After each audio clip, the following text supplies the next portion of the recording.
अस्सलाम वालेकुम। स्वागत करते हैं, वेलकम खुशआमदीद आप सब लोगों को हमारे चैनल फारिक टेस्ट में। उम्मीद करते हैं सब बढ़िया होंगे, खुश होंगे, अच्छे मूड में होंगे। मैं लोग इसकी तरह सैलाब खान और आप लोग वीडियो लिख रहा है who is most powerful Hindu God.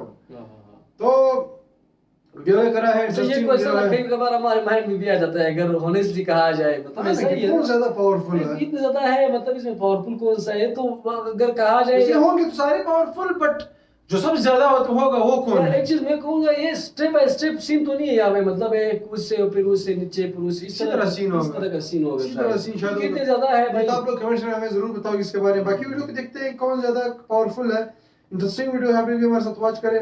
जो हमें समझ नहीं आएगा हम लोग बताएं, फिर आप लोग हमें कमेंट्स में जरूर उसके बारे में बताना। तो आप लोग भी हमारे साथ वॉच करें लास्ट तक।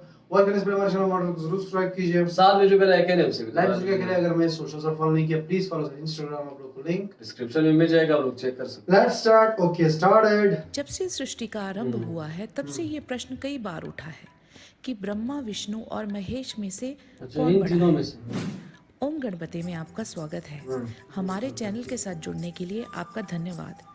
और अगर आज आप पहली बार हमारा वीडियो देख रहे हैं तो हमारे चैनल को सब्सक्राइब करके बेल आइकन जरूर करेंगे। तो कौन है ब्रह्मा, विष्णु और महेश में से सबसे बड़ा? इस संदर्भ में दो कथाएं मिलती हैं। एक कथा महाशिव पुराण में है और दूसरी भगवत कथा में। महाशिव पुराण के अनुसार एक बार ब्रह्मा और विष्णु में विवाद हो गया कि उन दोनों में से कौन बड़ा है। यह विवाद इतना बढ़ गया कि उन दोनों में युद्ध की नौबत आ गई। तब उन दोनों के मध्य एक बड़ा सा अग्नि स्तंभ प्रकट हो गया। अब उन दोनों ने ये निश्चय किया कि जो भी उस स्तंभ के अंत को पालेगा वही श्रेष्ठ है। भगवान विष्णु उस स्तंभ के अंत को पाने के लिए नीचे की ओर गए और ब्रह्मा जी ऊपर की ओर। दोनों में से कोई भी इस अग्नि स्तंभ के अंत को पाने में सफल ना हो सका। भगवान विष्णु ने तो अपनी हार स्वीकार कर ली, परंतु ब्रह्मा जी ने झूठ कह दिया कि उन्होंने अंत पा लिया।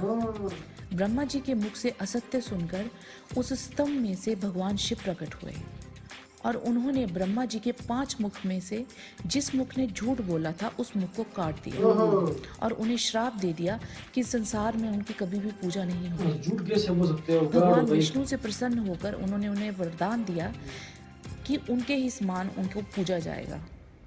तो इस कथा के अनुसार शिवजी बड़े हैं।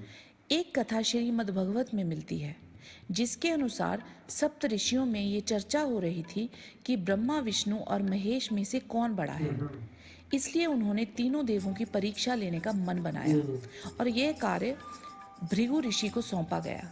अपने इस उद्देश्य से भृगु ऋषि ब्रह्मा जी के पास गए और उन्होंने उनका अपमान किया।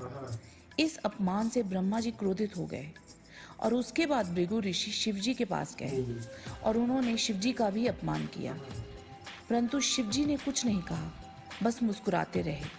और उसके बाद वह भगवान विष्णु के पास उनके बैकुंठ धाम में गए। यहाँ भगवान विष्णु अपनी शेष शैया पर विश्राम कर रहे थे। महर्षि भृगु ने सीधे जाकर भगवान विष्णु के वक्ष स्थल पर लात मारी। इस पर भगवान विष्णु ने उनकी लात पकड़ ली और पूछा, महर्षि आपके पैरों में कहीं चोट तो नहीं लगी? भगवान विष्णु की ये विनम्रता देखकर महर्षि ने विष्णु जी से क्षमा मांगी और फिर सप्त ऋषियों ने ये स्वीकार कर लिया कि ब्रह्मा, विष्णु और महेश में से भगवान विष्णु ही श्रेष्ठ है। दिल बड़ा है ना। असल में अगर सोचा जाए तो ब्रह्मा, विष्णु और महेश सर्वज्ञ हैं।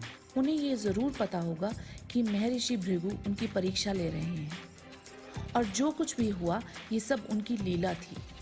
ब्रह्मा, विष्णु, महेश असल में एक ही परम तत्व से बने हैं, इसलिए उनकी तुलना असंभव है। एक के बिना दूसरा अधूरा है और दूसरे के बिना तीसरा। तब सारे एक साथ अपने अपने इष्ट की पूजा अर्चना करने के लिए स्वतंत्र हैं। तो ये थी ब्रह्मा, विष्णु और महेश की एक दिलचस्प कथा। कमेंट करके हमें जरूर बताइएगा कि आपको हमारी कथा कैसी लगी। आपसे मुलाकात होगी हमारे अगले वीडियो में। गणपति जी से आपके लिए कामना के साथ। अच्छा, ये क्वेश्चन मैंने शुरुआत में भी ये कि जब वीडियो लोग स्टार्ट कर रहे थे कि यार कभी कभार वैसे तो हम कभी कभार सोच में आ जाता है कि यार इतने ज्यादा होते हैं, मतलब विष्णु, राम, ये क्या नाम है दूसरा, महेश मतलब बहुत सारे, अगर शुरू हो जाए बंदा मतलब नाम खत्म ही नहीं होंगे।